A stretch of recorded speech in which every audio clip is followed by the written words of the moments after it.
I'm Lydia Wilson, a journalist for New Lines magazine and the presenter of the BBC series The Secret History of Writing. I have a PhD on the Arabic philosopher Al-Mutanabbi, and I'm sitting with one of my doctoral supervisors, and now friend, James Montgomery, the Sir Thomas Adams's Professor of Arabic at the University of Cambridge and Fellow of the British Academy.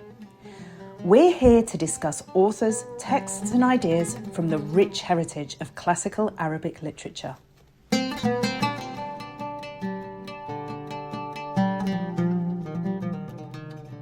Chapter 8, a reading from a poem by Al-Mutanabbi. Fragrant Bawan, of all the world like eternal spring, where the Arab hero is foreign of face, hand and tongue, a jinn's playground where even Solomon would need an interpreter. The pass so beguiled our troop of knights and horses, I was afraid they'd walk no further, no matter how noble our steeds. That morning the branches dropped silver beads on their manes, a shelter from the heat as I advanced, permitting just enough light to see, my clothes a pattern of dinars cast by the early sun, coins of light slipping through my fingers, branches bursting with fruit like ripe unpressed grapes, amid gurgling springs where pebbles tinkle like jewels on a beautiful girl's hand. The 10th century was a turbulent time in the Muslim world. Although the Abbasids were still the caliphs, power was divided among a series of powerful regional dynasties who professed allegiance to the caliphs, but nevertheless controlled on-the-ground life. This is the world that the subject of this episode had to navigate in his search for patrons for poetry. Al-Mutanabbi was born in Kufa in 915 of the Common Era and packed his 50 years of life with politics, religion and poetry. Al-Mutanabbi's career saw him travel from Kufa to Baghdad, Syria, Egypt and Iran as he sought patronage at the courts of warlords and potentates, or service in the retinue of local elites and bureaucrats. He also spent time in the deserts of Iraq. But instead of going through this eventful life, and that's very much an understatement, as we've done in past episodes to contextualise writers and thinkers, this time we're doing something different. We're going to start with the poems, using them to illustrate the life rather than vice versa. Well, 5 of the poems anyway, from his vast output.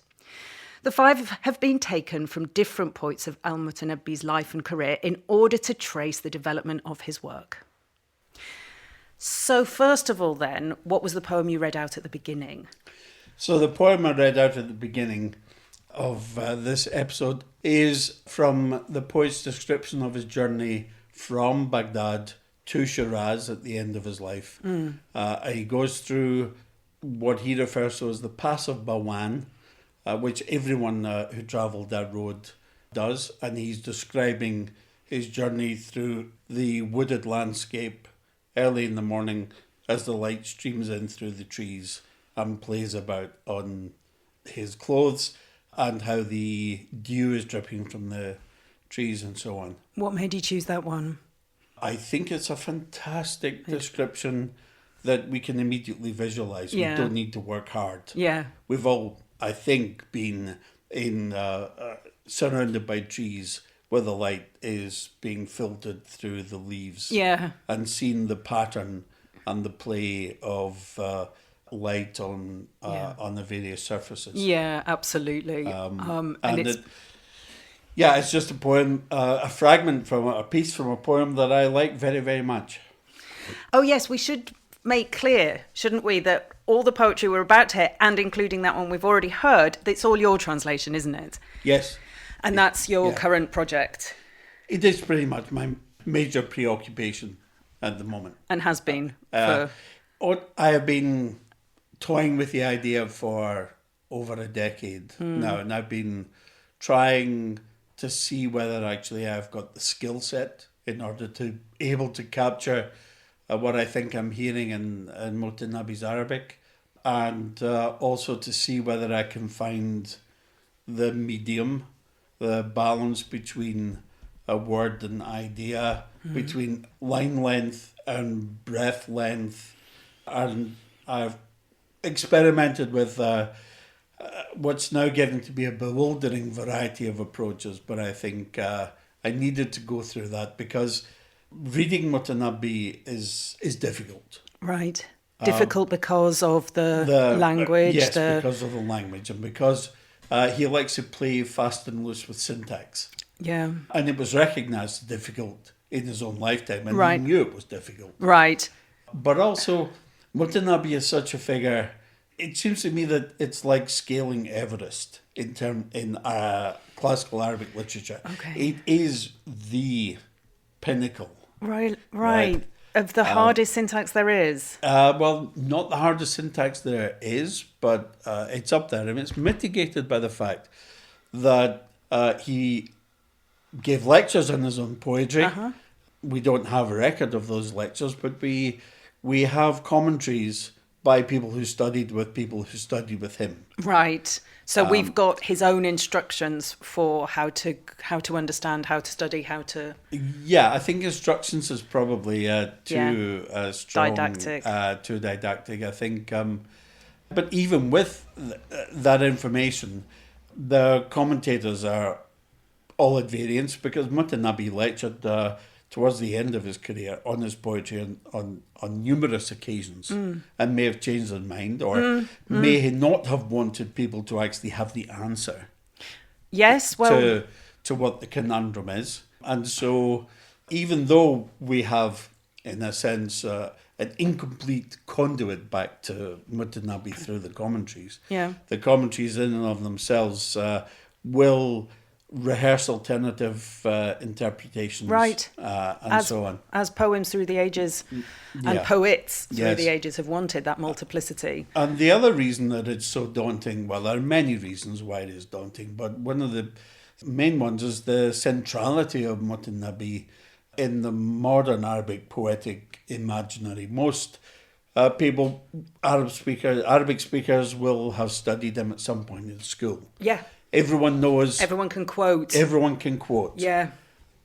It's important to be aware of that, but not cowed or overawed by it, because my Mutanabbī will be my Mutanabbī. It won't be the Mutanabbī. It won't be everyone's Mutanabbī. It'll be what I'm hearing and what I'm reacting to. Yeah. So I don't want this. I wouldn't want this project to be seen as, some inflection of a kind of late Orientalist notion that I'm, producing the Mutanabbī. I'm producing my reactions. Just a small note on that. I found a quote that the United Arab Emirates had used a quote of Mutanabbī in a tweet congratulating the arrival of a probe on Mars. Oh, really? And they tweeted, "If you venture in pursuit of glory, don't be satisfied with less than the stars." Yes. So in order to congratulate a NASA mission, yes, they use Mutanabbī. That's just an indication of the centrality. Yeah, very much so. And I say to my students, try to read Mutanabbī, particularly before you go to spend a year in the Arabic-speaking world. Yeah. Because it's all very well being able to get on and off buses, and to order food and deal with the practicalities of everyday life. Yeah. But if you're in a conversation and you've got some Mutanabbī, your cultural kudos will be so skyrocket. It will skyrocket, and you will then be endeavouring to talk in cultural terms and not just in functional, absolutely pragmatic terms. And that's a true communication, isn't it? If people have absorbed that through school and onwards, and in the everyday life, including on Twitter, they're going to resonate with you. Yeah. One of the other problems I have with the project is of the 300 or so poems that Mutanabbī has left us, I find it very difficult to actually choose which ones I want to work on. Absolutely. I mean, I have to produce a selection. Yeah. And people have produced selections, and everyone has their favourites, but I find it very difficult to actually say, these are the 50 that... so either I can do, these are the 50 that I think are the most important, or these are the 50 that I like the most, and just leave it at that. It has to be, doesn't it? It has to be the latter, Yeah. I think. Can you give an indication? I don't know if this is just too hard a question to capture, but I think it's so fascinating to hear from the outside what you mean by experimentation with a range of approaches to the poems before you settled on one that allowed you to pursue a coherent project. I can try. So there are, let's say, a number of approaches to translation. Does one domesticate, or does one allow the translation to respect the alterity of the original? Or do you try and put it into cultural terms that will be more familiar to your intended readership? And I like to try and do a little bit of both. I don't think one is better necessarily than the other. It depends on what will work in a particular translation for the particular poem. But what I discovered in the beginning in my anxiety over whether I could actually communicate Mutanabbī was that I was focusing on the meaning at the expense of the words. Right. So I was afraid that some of his expressions in Arabic, if communicated in English, would just be too difficult to respond to. So I found that I was actually focusing more on bringing out the meaning and the argument and the sequence, and I was neglecting the actual words. Yeah. You mean the sound? No, I mean that Mutanabbī uses lots of wordplay, for example. Right. He will repeat lots of words, but in different forms. Yeah. They create this kind of soundscape. Yeah. Where, and also an allusion, internal referencing. Yes. And antithesis is his principal mode of approach. So he likes to compare two different things and leave them just in juxtaposition. Yes. And I felt that I wasn't comfortable in the beginning with that. I didn't trust myself enough. But as I've gone through the project and gone back now, in a sense, to the beginning, I decided, once I was reading the poems of my attempted translations, to respect perhaps more the original wording. Right. And simply to see, A, what would happen, and B, to trust the reader. Yeah. And not mollycoddle. Right. The reader. Yeah. In the process, what became apparent was that I had occluded a whole lot of antitheses. Yeah. By focusing on the meaning, And because I was looking for the meaning behind the opposition rather than concentrating on the opposition itself. Yeah.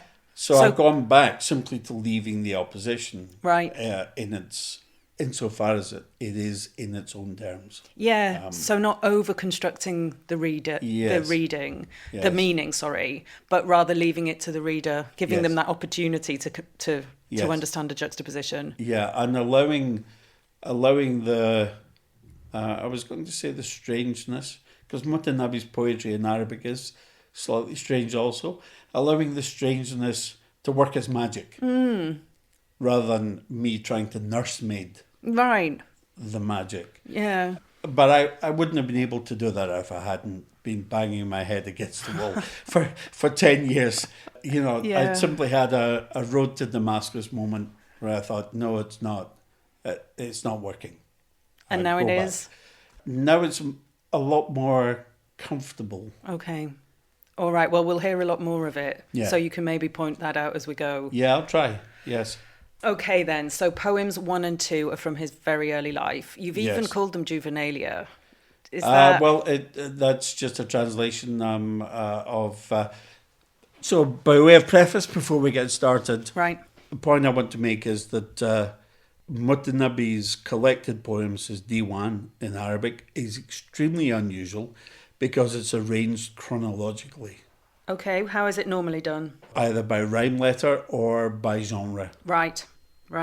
So what he's done is he has organised his poetry from his infancy through to his last poem. So in a way, he's giving us a biography. Yeah, and that's significant, I think. I think the biography that the poetry constructs, I haven't quite understood what the message is yet. I think that there's we might explore a number of the possibilities that are in there, but I haven't completely thought my way through it yet. But this almost exemplary life that he has fashioned Yes. through his poetry is extremely unique. And so one of the challenges of dealing with Mutanabbi that you don't get with some of the other poets we've spoken about in our podcast series so far, let's say Imrul Qais or Abu Nuwas, is an overabundance of biographical material. Yeah. We have dates, Yeah. we have months, Right. we have people, we have historical events. Yeah. And most poems are prefaced with 5 or 6 lines of prose explaining the context. Right. So we've often spoken in our conversations about the difficulty of dealing with texts when they're without a context. Yeah. With Mutanabbi, we're in the situation of the difficulty of dealing with the text because we've got so much context. Yes, and which is precisely why we've structured this one so differently. Yes, yeah. So Juvenilia is just my translation of what the preface says. By Mutanabbi. Possibly from his lectures. Yeah, okay. As we'll see when we get to poem 5, his autograph copy of his collected poems was lost. Yes. At the end of his life. Yeah. But what does that say about his character that he did things so differently? I think we will probably discover some features as we progress. So the first 2 poems are chosen because of this major event in his early life. Yeah. And of course, we're back with the question of names. Yes, always. And we refer to him as Mutanabbi, which in Arabic is a word that means someone who practices or claims prophecy. Yeah. So he is the man who would be a prophet, or the man who is functioning as a prophet. Yeah, yeah. And I've chosen these 2 poems because I think it sheds some light on what that might actually mean. And if we think about that, we will get to the point where this exemplary life seems a little bit more granular and approachable and understandable. Great, because to novice to Mutanabbi, it's almost heretical, isn't it? There are, in the biographical literature, in the entries on him, there are anecdotes and reports about his evasiveness when asked what it actually means. And we'll try and think about what it might actually mean. Okay. In the course.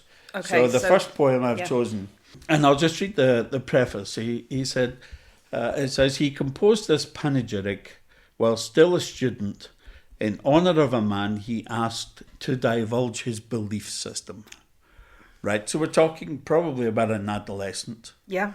We're probably talking about someone who is maybe 15 or so. Right. And the important thing is he asks him to divulge, to reveal. So this belief system is something that is concealed. Yeah. Right?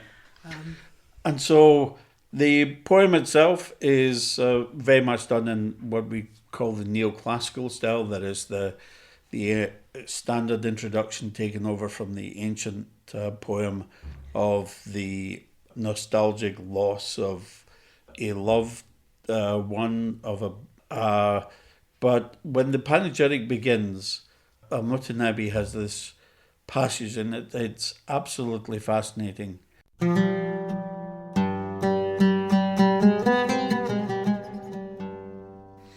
You angel of pure substance from the essence of God, Lord of the divine realm, loftiest of the lofty. You shine with a divine light, almost knowing what will never be known, a light that seeks to speak through your limbs when you talk so eloquently. My eyes are open, yet I think I'm asleep. If we can dream of God, then it's God I'm dreaming of. What I see is too much for me. This vision has turned certainty into fantasy. Now, it was about 30 years ago that a professor at Harvard drew attention to this passage. And we're so used, in a sense, to hyperbolic praise that we kind of might miss what's actually happening here. Okay. Right? So, even in English, we think, oh, you angel of divine beauty, and so on. And I think I've probably slipped a little bit into that mode in my translation. But actually what's being described is what the theologians refer to as divine indwelling. Right? Hulul in Arabic, which means the divine coming down and into a person and revealing itself, normally in the form of light. So you shine with a divine light. Yeah. That's not just some poetic commonplace. No. I think that's an actual divine light. You almost know what will never be known. So you have access to the unseen, to the hidden realm, to God's realm. It's a light that seems to speak through your limbs when you talk so eloquently. So this person is completely taken over by this divine indwelling. He says, in terms which are almost difficult for us to appreciate because they seem to be so blasphemous. If we can dream of God, then it's God I'm dreaming of. Which is another key form of prophecy, as we've already heard. Yeah. Of course, these ideas are so familiar to us from, as it were, English love poetry, where you get very similar ideas that is very easy to overlook. In my first translation of this poem, I think I overlooked this. It wasn't until I went back and read the article in which Wolfhard Heinrichs points out the importance of this passage that I thought, yes, of course, I understand now what seems to be happening.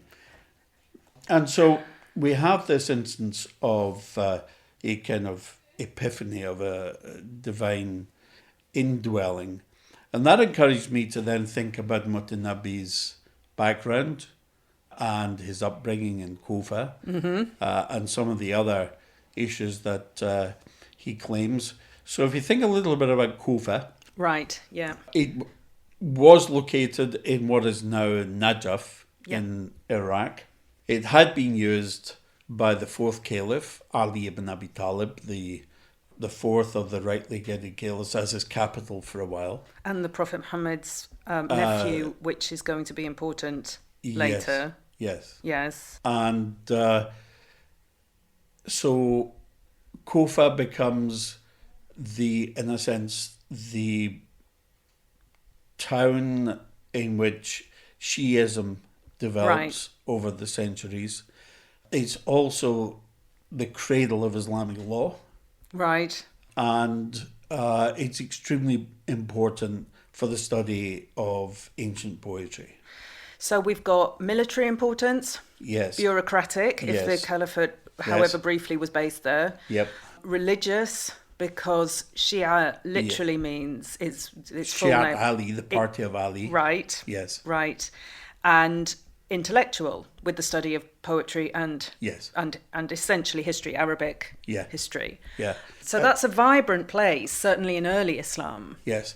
And if we think a little bit more about the early Shia in Kufa, of course, the principal forms of Shiism as we know it today are in their infancy or in development and haven't yet appeared in the form that we would recognize them today.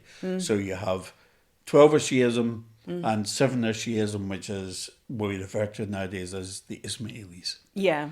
And during the 9th and early 10th centuries, these different branches of Shiism are in the process of emerging, but there's also another type of Shiism which has not survived in quite a significant way as 7er or 12er Shiism, and that is what scholars refer to as extreme Shiism. Okay. Now, extreme Shiism, the word that it's used to translate in Arabic means a form of belief that is thought to be too exaggerated. So it's kind of exaggerated Right. Shiism. And extreme Shiism, we're now starting to realise has a number of identifiable characteristics. Okay. Which What kind of date are we talking about here? We are talking really about the end of the 9th century, the beginning of the 10th century. It is around the same time as Mutanabbi's birth that we're talking about. Yes. Yeah, okay. So if you think about what the universe of these extreme Shi'i groups, I should also say before we get started on this, is that there were present in Kufa because of population movements. There were also traces of old Iranian rural Zoroastrianism hanging around. Right. And some scholars have also said that we have to identify some form of Gnosticism, of Gnostic belief in action. That's such a complex subject, and I'm not qualified to talk about it. That it does open up a whole different section of debate. Yeah, it's a whole separate can of worms. Yeah, let's move on. So the world, for the extreme Shia, the world is divided into two realms, a realm of light and a kingdom of darkness. Yep. Which is quite Zoroastrian as well, isn't it? Yes, of course. Yeah. Man is sort of located in the middle. Between the realm of God and the inanimate world. And man can move up and down. Right. And in some of our other podcasts, we've talked about this ladder of being where the man's soul can move up and down. So it's very similar to that. Yeah. We also have transmigration. Which is? The souls being reborn in other bodies after death. Which is pretty rare within Islam, isn't it? And developed Islam, yes. But, but among these groups, it could either be a punishment or it could be a reward. Oh, yeah, like karma. Yes. Okay. Central for us with this poem is the concept of that the imams, the spiritual leaders of the Shi'i community, were thought to be divine. Right. That's key, isn't it? Yes. So despite their bodily forms, the spirits of the imams are divine. Right. Okay. And that's what the 12 and the 7 are referred to, isn't it? It's the number of imams. Yes. And that's who's leading and also if you think about that ladder, they are mediating, aren't they? Because of their divinity. Yes. They're leading and they're higher on that ladder, as it were. Yes. Yeah. Okay. Yes. And one other feature which Mutanabbi was often accused in the biographical literature and by his critics of being a very poor Muslim because he didn't pray. Oh. He didn't observe ritual prayer. Right. But another feature of the extreme Shia is a kind of antinomianism, i.e. that normal rules that govern other people like the 5 daily prayers and so on don't automatically apply to the elect. Ah, the elites have different rules. Yes. Okay. So these are all the ideas that are common in Kufa, is that right? Yes. In the milieu he's growing up in. Yes, in. we now think that is the case. Right. So he's being imbued with this from a very early age. Yes. And also, he is connected via birth with a family who is descended from the 4th Caliph, Ali ibn Abi Talib. Okay, so he's... the key point here, sorry. Yeah. No, he's absolutely embedded in it then. Yes. Yeah. And the key point here that scholars often get confused about is that his father seems to have been quite lowly. Yeah. A water carrier, right? Water carrier. And yet Mutanabbi is educated with the Kufan Alid elites. So how does that square? So how does that happen? Well, there is one report in the biographical literature that says that when he was a baby, he was given to a member of this Alid family as a wet nurse, as an aloe mother. Oh. Right? So he was suckled by a member of this elite family. We don't know what she was. We don't know anything about her. We just know that he was nursed and reared by a member of this family. Okay. And of course, it's not a terribly well studied aspect of the societies that we're interested in, but that form of allomaternity is a very, very important way of binding an individual to a household in a unit. And it was a high-born household. Yes. And so that gave him further access, education, Yes. social access. Yes. And so when we hear Mutanabbī in later poems boasting about his ancestry and about how noble it is, most scholars have this feeling that, it's just Mutanabbi's ego getting carried away with him. But actually, if we view it from the vantage point of allomaternity, he's perfectly entitled to claim that he is somehow an Alid. Right. And everybody would have recognised that within that context. Or he wanted everyone to recognise it. So to get back to what we were originally talking about, so things like the salat, the ritual prayer, is redundant once a degree of spiritual perfection is achieved. When I put all of these things together and I go back to this passage that I read out in the poem, I think what we're experiencing here is either an account of an imam being revealed to Mutanabbī as a very young man, or an account of a spiritual individual revealing the divine indwelling of the spirit. Yeah. At a very transformative age. Yes. And this is mainstream, not heresy, within this context. Yes. Yeah. I mean, there was another part of his life, I don't know if this is at all relevant, but at some point in his young life, he did spend a couple of years in the desert. Have I misread this or got the wrong biography or something? No, I think Kufa was subject to a number of raids by what we might slightly incorrectly refer to as a dissident Shi'i group. Right. Who were very unhappy with the way in which the imamate was being handed down. And so they were raiding Kufa, and the idea seems to be that Mutanabbi's family took him off into the desert to be safe for a number of years. That's thought to have happened around when he was maybe 8 to 10 or so on. And it's often said that, the damage done was so bad to Kufa that people had to escape. But if you follow my argument that he was actually really quite highly connected, then... they had that freedom of movement. And, but he returned and he carried on his very thorough education. Yes. And began writing poetry from a very young age. Indeed. Yeah, I mean, he has panegyrics from his adolescence through to his early manhood. So, and these are accomplished poems. I mean, he may have edited them when he was older.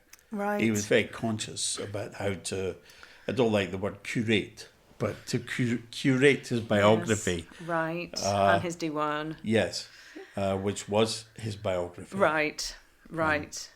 So what I want to get across is this idea that we have someone growing up in this elite context, in this religious environment. Yeah.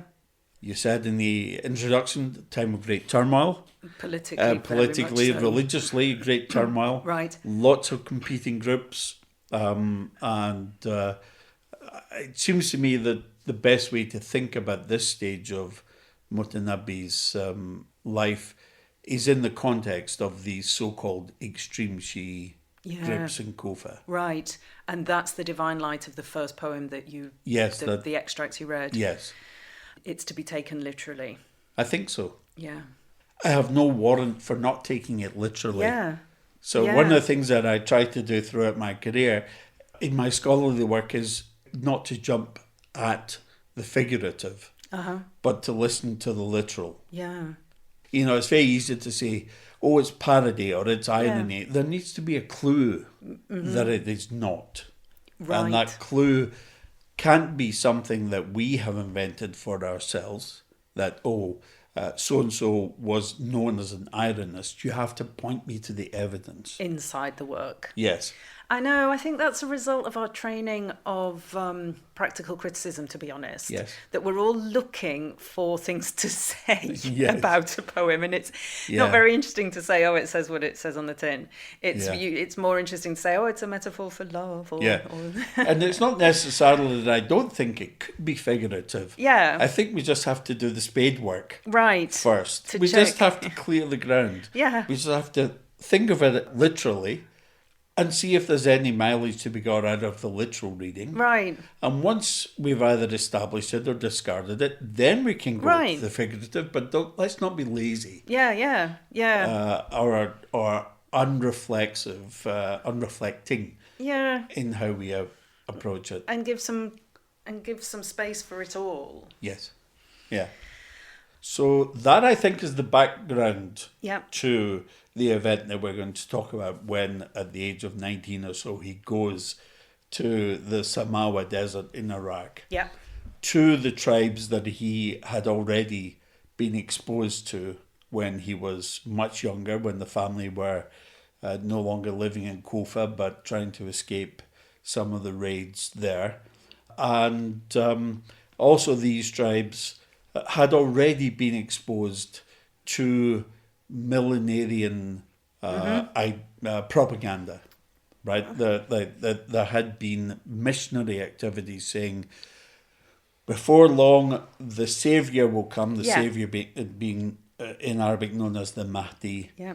And so these tribes were pretty much primed for the arrival of a bold young man who felt that he had had a moment that he captures in this poem where he sees the true nature of reality. Right. So here we've kind of led up to it. Yes. What happened in the desert in Iraq? Well, we don't exactly know beyond the fact that he managed to gather the tribes together under his leadership, and he launched a rebellion. And there were battles, but obviously the rebellion wasn't successful. Yeah. And he was imprisoned and was kept in prison for about 2 years, it seems. And so was Mutanabbi after this or used as his name in leading the rebellion? What do we know when that got attached to him? We don't know. And so it raises the question of what exactly we might mean by the word prophet. Right, because Prophet Muhammad was explicitly in the Quran listed as the last prophet. Yes. So you can't have another. Within Islam, anyway. Well, no, it kind of depends on what you understand by the term in Arabic that is used. Okay. Right?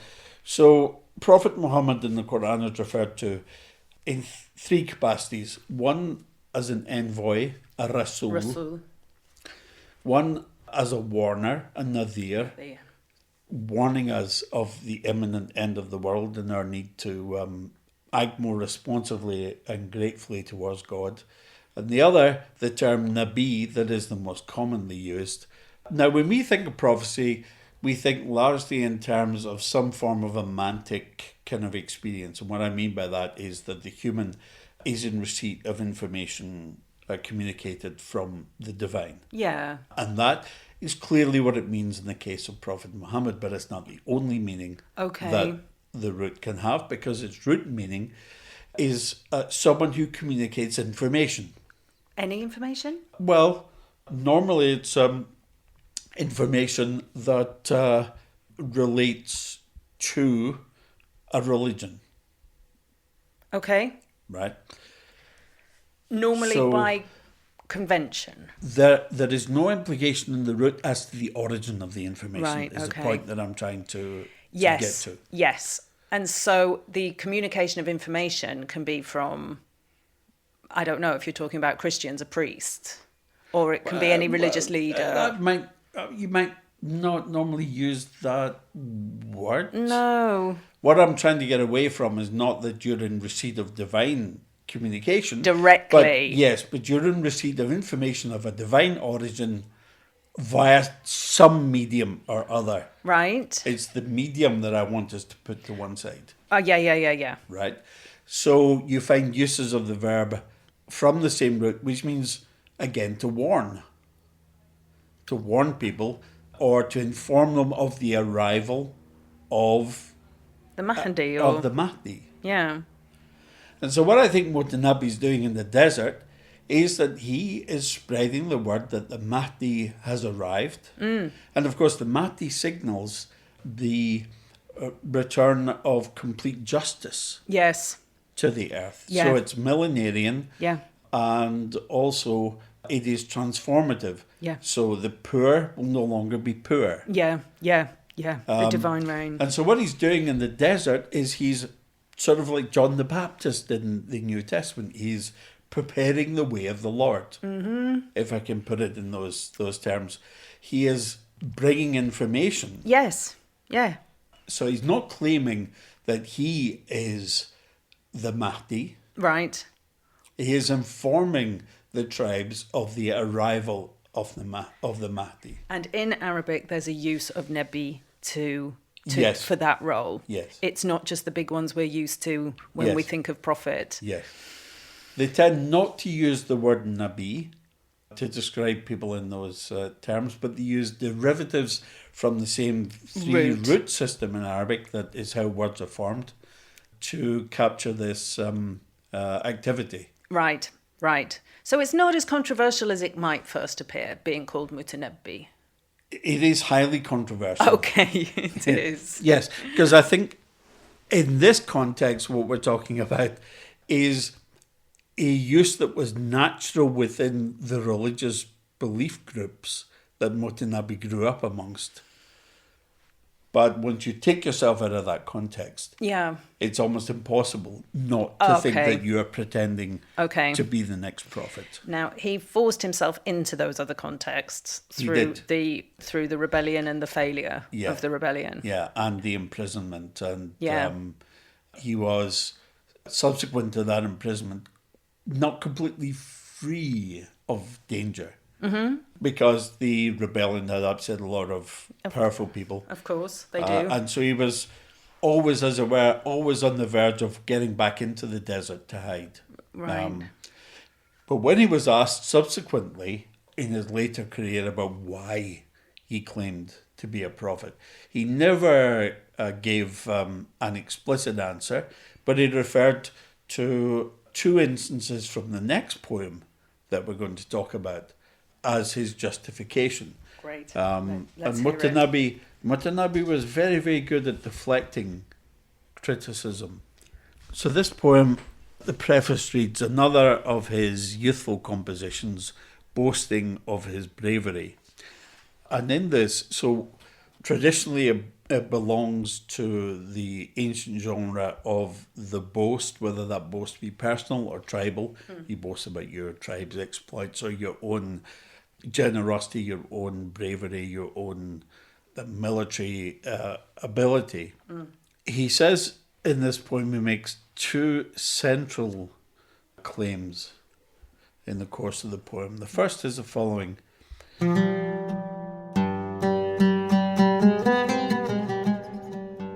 My stay in Nahla is like the Messiah's among the Jews.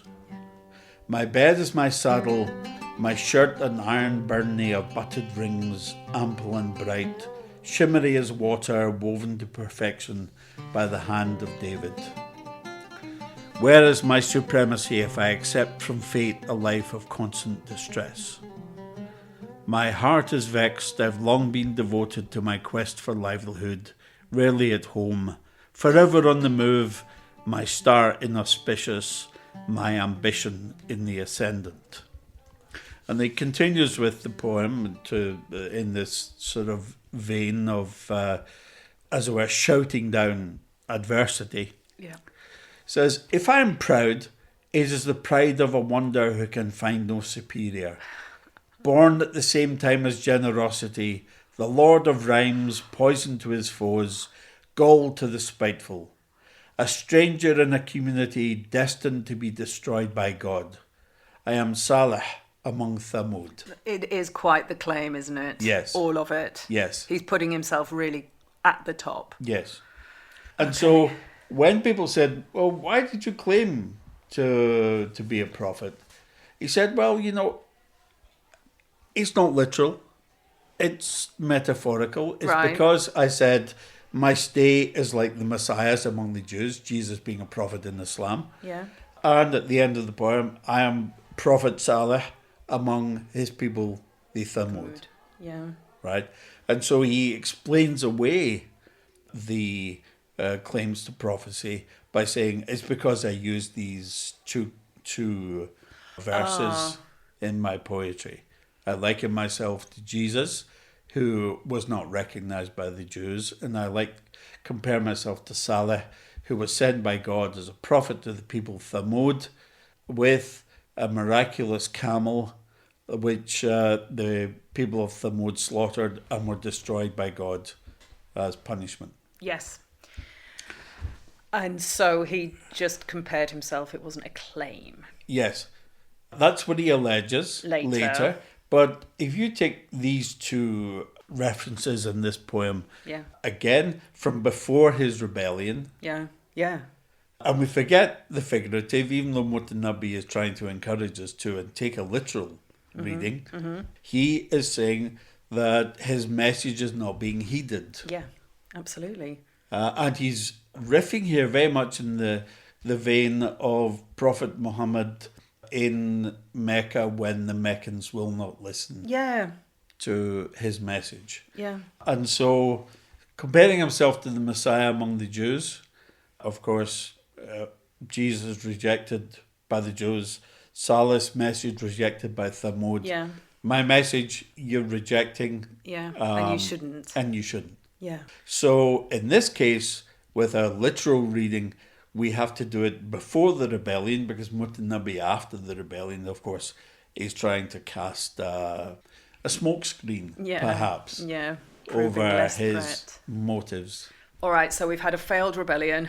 We've had really the failure of a Mahdi to appear. Yes. And we've got Mutanabbi in prison for more political than religious, or maybe both. More than political presumption. No, I mean, he was defeated in battle and taken captive. Right. His rebellion was crushed.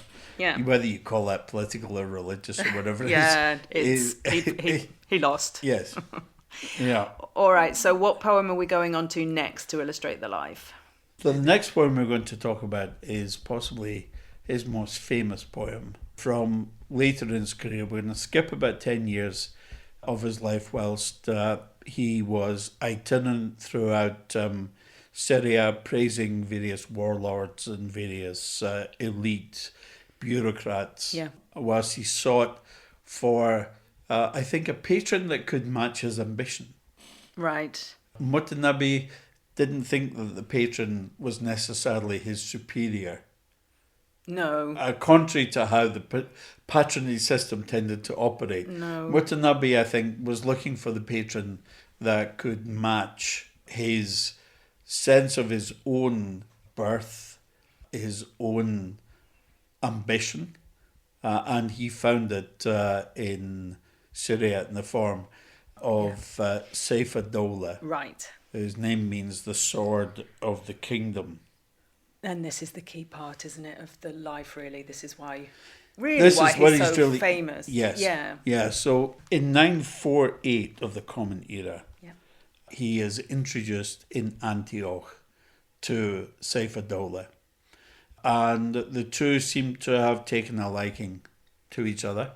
And we have 80 poems that Mutanabbi composed whilst he was part of the entourage of Saif ad-Dawla. And these are some of the most famous poems Yes. in Arabic. Yeah. And probably rightly so. They're kind of epic in a Homeric sense. Yeah. And just to say a little bit about Saif ad-Dawla, he was the emir of Aleppo, but the family that he belonged to, known as the Hamdanids, the major emirate of the Hamdanids was in Mosul, in modern Iraq. Yep. And Saif ad-Dawla in Aleppo was effectively charged with defending Syria against the Byzantines. Right. And the Byzantines in Arabic are known as Romans because they themselves presented themselves as Romaioi, as Romans.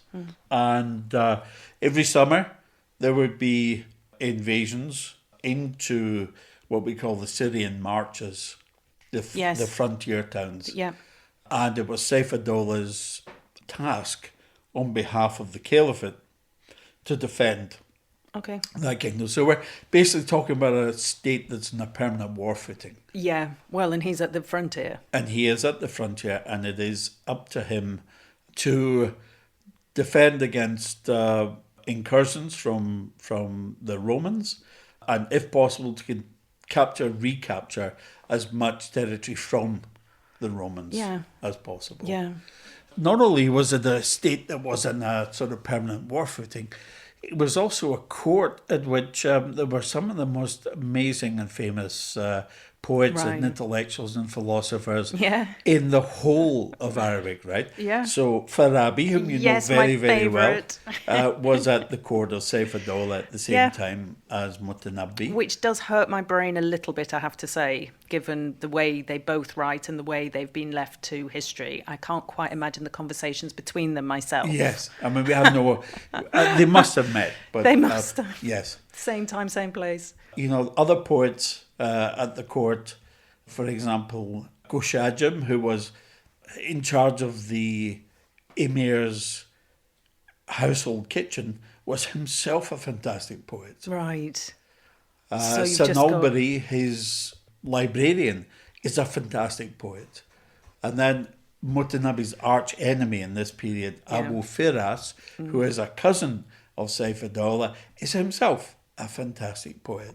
So, you know, Mutanabbi enters a court very conscious of his own talents. Yes. But nicely put. But he enters an extremely competitive environment where he is surrounded by poets of extreme brilliance. Yeah, talent and knowledgeable. Yes. And yeah.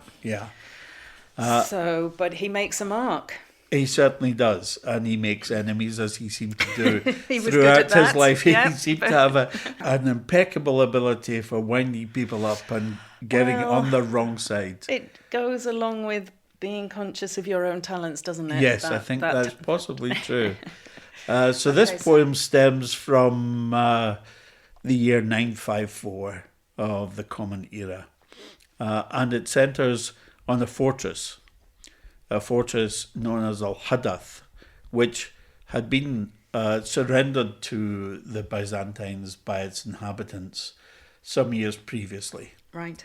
And Saif ad-Dawla has set out with a force of soldiers to recapture the fortress, repair it, and effectively reclaim it. And whilst he's doing this, the preface tells us that the leader of the Byzantine army turns up with a force, it says, of some 5,000 horse and infantry. A combined force, listen to this, of Romans, Armenians, Rus, i.e. the Varangian Guard, the Viking Guard, Bulgars, Slavs, Khazars, and others. Yeah. Right? Quite a formidable force. Yes. And we're already in a kind of Thermopylae situation. Yes. With the odds are against. Yeah, the odds are very much against them because Saif ad-Dawla's forces number about 500. So they're massively massively outnumbered. Sorry to interrupt. Do we have any other historical sources about this battle? Yes. So are the numbers accurate?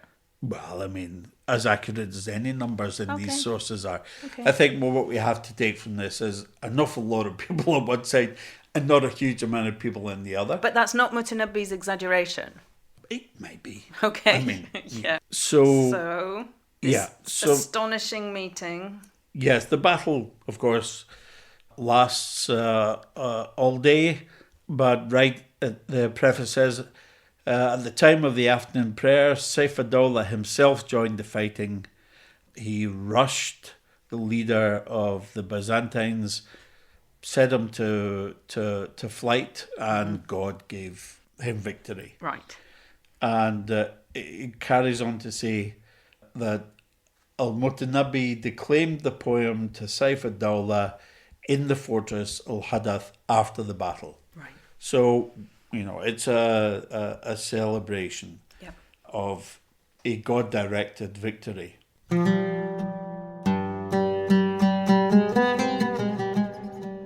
And the poem begins with a very famous line in Arabic, which I've translated as, "A hero's resolve determines his acts. A lord's generosity dictates his gifts. In the eyes of the small, small deeds are great. In the eyes of the great, great deeds are small." So with this antithesis we were talking about earlier, right? Yeah.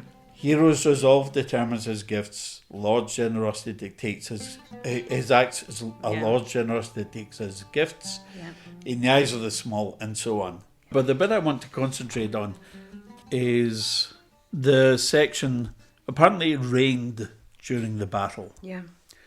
And Al-Mutanabbi uses this to... One of the things he likes to do in this poem is he likes to personify either inanimate objects or to anthropomorphize animals. Right. So quite often he will imagine, for example, his horse, Right. engaging him in Yeah. conversation or whatever. And he says, "Can Al-Hadath the red recognize her true colour? Does she know which downpour is rain from the bright clouds that watered her before he set up camp, before his arrival released a flood of blood from skulls? He raised her defences high as lance clashed on lance and waves of death crashed all around. She'd seemed in the grip of evil spirits, but that morning she was encircled by an amulet of corpses. Time had taken her as plunder in a raid. You restored her to the faith with khat spears, in spite of time who never pays for it takes. Now time pays you for what it takes. Your will turns the future tense into the perfect before it can be qualified by a negative." It's brilliant. So what he does there is works on a number of levels. First of all, you've got the rain. Yeah. Secondly, Saif ad-Dawla was repairing the fortress before the army turned up already. Right. But he conflates the two Yeah. into the battle. Right. So Saif ad-Dawla's forces are heroically repairing the fortress whilst the battle is waging. So they get the wonderful conflation of time scale. Yeah. And then there is the flood of blood Yes. and the rain itself. Yes. And the name of the fortress Al-Hadath was Al-Hamra, the Red. Red. So the Red Fortress. So can the Red Fortress recognise what is actually red soil Yeah. and what is actually blood? The red blood. Yeah. And there's this this wonderful but gruesome image, The fortress had seemed to be possessed by demons, Majnun, right? Possessed in the grip of evil spirits, i.e. it had been conquered by the Romans. Right. Right. So we thought, oh no, it's possessed by demons. Right. But thanks to Saif ad-Dawla's troops that morning, she was wearing a necklace of corpses as a talisman against repossession. Yeah. And then he takes this thing, I think that we've spoken about in one or two other podcasts about the patron's role as being the restorer or the guarantor of balance against the depredations of fate. Right. And then he says, fate had taken it away from us, but now you've taken it back, and you've forced fate to behave in a way that fate never does. Yeah. So he's taken one of the central ideas of the panegyric and applied it very, very precisely to this context. And Mutanabbi loves an image which is based on Arabic grammar. Okay. And they're very, very difficult to translate. So he says, your will in Arabic turns the tense that's used for incomplete actions into the tense in Arabic that's used for past actions before it can be the imperfect, uncompleted, the tense that governs incomplete actions can be qualified by a no. Yeah. Right? Well, you've done it beautifully. Well, and not just then, in the poem. No, I got a bit lost when I was trying to explain it then. But it took me a long time to get that one into a manageable form of English. And that's one of those cases we spoke about at the beginning where I tried to do it originally, I forget how, but in a way that was a bit more clever about, future but can't become past and will never be negative. Yeah. I was trying to capture the meaning. But then I thought, actually, let's just let the words do the work. Oh, it works. Yeah, I think it does the meaning's there. Quite well. Yeah. And then perhaps we could read just a little bit more, because this poem, I think, has all the kind of epic qualities of Homer's Iliad or Virgil's Aeneid and those great battle descriptions. Absolutely. That, I grew up reading when I was at school and in uniform. I'm reading the word there. When I was at university. Yeah, it's okay. I'd probably leave that in. Oh, is it? Okay. Yeah. Okay, where's uniform? I'll find it. Yeah, when I was in university. And so here we go.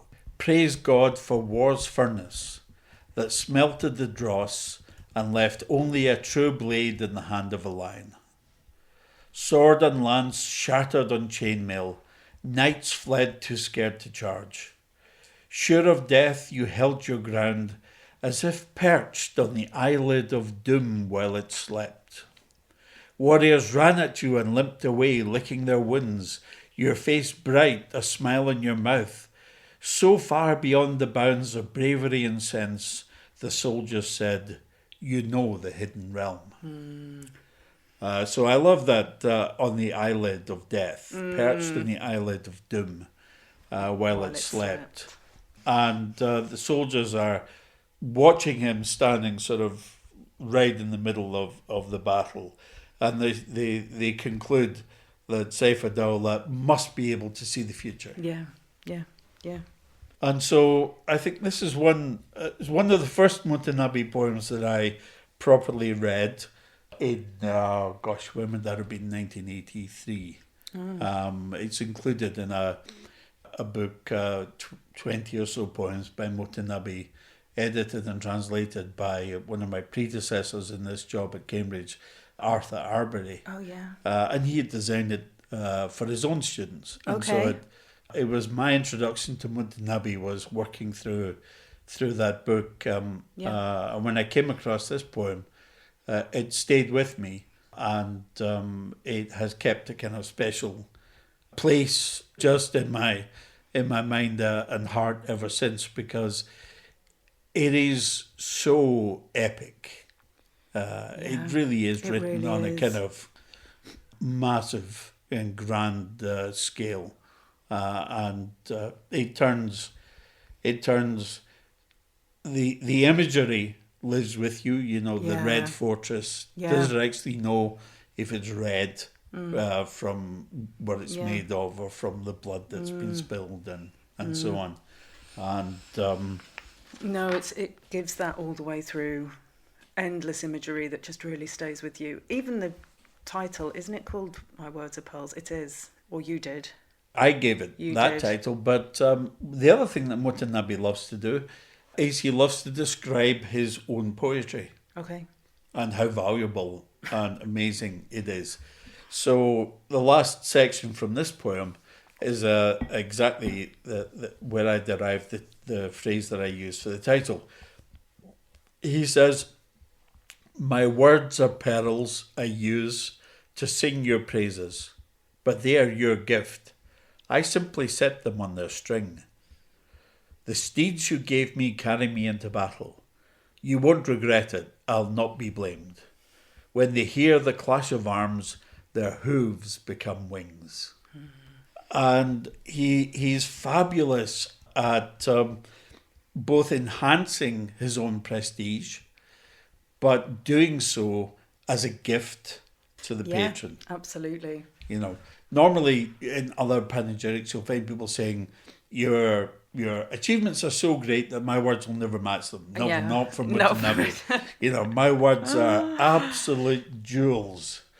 And then they'll say, I owe them to you. Yes. Because, you know, I couldn't possibly have composed them if you weren't so amazing. And the anecdotes from the tradition say that Saif ad-Dawla would allow Mutanabbī to be seated whilst he declaimed his poems, as opposed to standing, which was customary. And that is significant as well. Yes. Another image of this relationship as mutual. Yeah, and I suppose we should add, I forgot to say it earlier, I meant to bring it up. Mutanabbī, of course, took part in the battles. Oh, right. He wasn't sort of standing on a hearing turret, later. Watching what was going on. He was side by side, horse by horse, with Saif ad-Dawla. And I wouldn't be surprised if he didn't expect us to include him in the description of Saif ad-Dawla on the Eyelid of Doom. You know, I would imagine that Mutanabbī would look around the room and see, you know, well, I was right there beside them. So what I'm saying about him applies to me too. Yeah. Now, the idea of using the poems to unpack the life was partly so that we would do it more succinctly. Yes. And we haven't at all. We've done 3 out of the 5 poems I promised in the introduction. Yes. So I think maybe we'll leave it at that cliffhanger of the court in Aleppo. Yes. Yeah. There's much more to come in his very full life, but we'll maybe save that.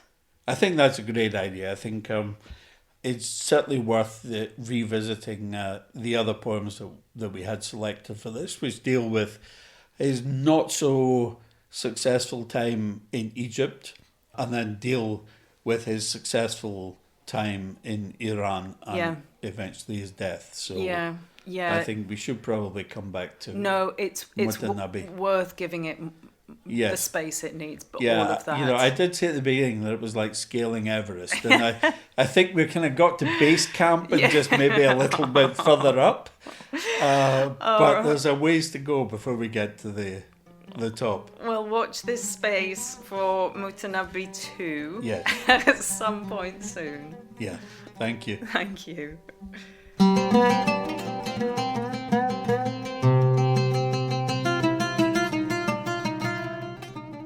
Thank you very much for downloading this podcast.